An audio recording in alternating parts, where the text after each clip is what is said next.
Hey friends, it's Miss Kathy from the outdoor classroom. You know, we're not in school now, but the chickens are still here. We've got to take care of them.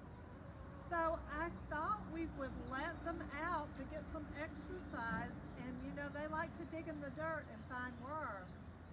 So let's let them out. Come on out, girls. Hey, Ghost. Hey, Ginger. Hey, Pickles. And let them explore around a little bit. See how they're digging? What do we think they're looking for? I bet you know they're looking for bugs.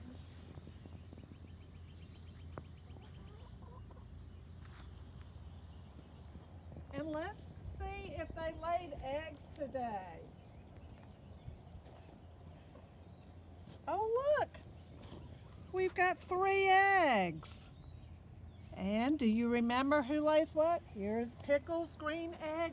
Oh, and it's warm. She just laid it. I can tell because it's still warm from her body. And here's Ginger's egg. And here's Ghost egg. All 3 were laid today.